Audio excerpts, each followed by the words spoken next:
গতকাল ক্রাউড ম্যানেজমেন্টের সময় সেনাবাহিনীর কতিপয় সদস্য তোমাদেরকে মারধর করেছে, এই ধরনের অভিযোগ আছে। আমরা সরকারের পক্ষ থেকে এর জন্য দুঃখ প্রকাশ করছি, ক্ষমা চাচ্ছি। আমি খালি একটা কথাই বলতে চাই,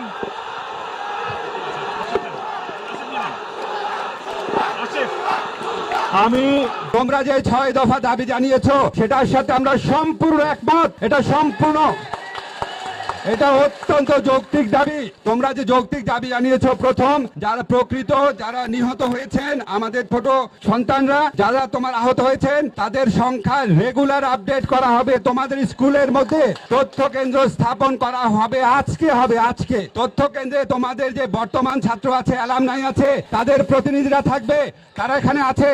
এই দেখো, তোমাদের ছাত্র ছাত্রীরা থাকবে, মন্ত্রণালয়ের লোকজন থাকবে। তারপর হচ্ছে তোমাদের যে দ্বিতীয় দাবি ছিল যে যারা আহত হয়েছে, নিহত হয়েছে, তাদের পরিবারকে অত্যন্ত সম্মানজনক ভাবে তারা যেই ধরনের সহায়তা চান, ক্ষতিপূরণ চান, পুনর্বাসন চান এবং তাদের ট্রমা সেন্টার সাপোর্ট চান, সবকিছুর ব্যবস্থা করা হচ্ছে।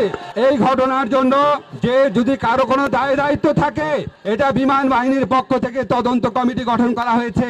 এই ত্রুটিযুক্ত প্লেন চালনা বা প্লেন চালনার ক্ষেত্রে, সিগন্যাল দেওয়ার ক্ষেত্রে কারো যদি কোনো রকম দায়িত্ব থাকে, ত্রুটি থাকে, অবশ্যই তদন্ত কমিটিতে বের করা হবে এবং উপযুক্ত ব্যবস্থা নেওয়া হবে।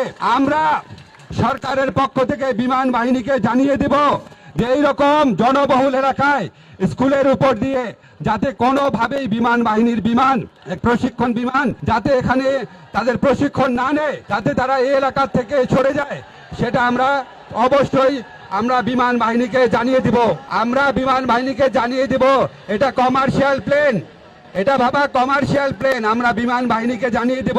থার্ড হচ্ছে তোমাদের গতকাল ক্রাউড ম্যানেজমেন্টের সময় সেনাবাহিনীর কতিপয় সদস্য তোমাদেরকে মারধর করেছে, এই ধরনের অভিযোগ আছে।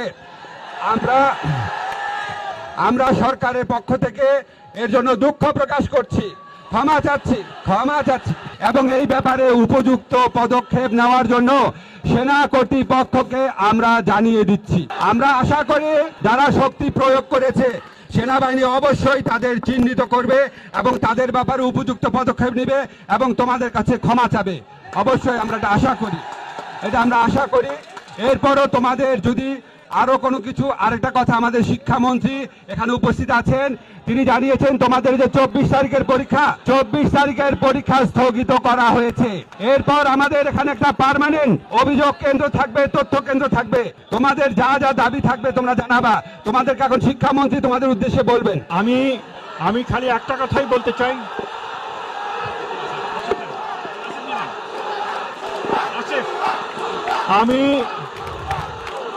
তোমাদের দাবির প্রেক্ষিতে 24 তারিখে পরীক্ষা পিছানো হয়েছে এবং যে সমস্ত পরিবারের সন্তান মারা গেছে তাদের জন্য কবরস্থানে আলাদাভাবে জায়গা দেওয়ার জন্য সরকার সিদ্ধান্ত নিয়েছেন। যে সমস্ত পরিবারের সন্তান মারা গেছে তাদের জন্য কবরস্থানে আলাদা জায়গা দেওয়ার তারা সিদ্ধান্ত নিয়েছেন। ধন্যবাদ। বাবা, আরেকটা কথা শোনো, তোমরা যা ইচ্ছা স্লোগান দাও, তোমাদের মনে অনেক কষ্ট, অনেক রাগ। আমাদের যদি তোমাদের মতো থাকতাম, আমাদের যদি ছোট ভাই বোনরা মারা যেত এভাবে, আমরাও ক্ষুব্ধ থাকতাম। তোমরা যা ইচ্ছা স্লোগান দাও, যা ইচ্ছা বলো, বাট একটা কথা শোনো, তোমরা তোমাদের আর যা যা যৌক্তিক দাবি আছে, তোমরা যা যা তথ্য জানাতে চাও সেটা তোমাদের প্রতিনিধির মাধ্যমে জানাবা। আর তোমাদের স্কুলে যারা আছে, তোমাদের স্কুলের বর্তমান ছাত্রদের প্রতিনিধি, অ্যালামনাইদের প্রতিনিধি নিয়ে আমরা পরবর্তী পদক্ষেপ গ্রহণ করব। আমরা সবাই মিলে যারা এই মর্মান্তিক দুর্ঘটনায় প্রাণ হারিয়েছে, আহত হয়েছে, সবার জন্য আমরা দোয়া করব। ইনশাআল্লাহ আমরা চেষ্টা করব যতভাবে পারা যায় তাদের পরিবারের পাশে থাকার।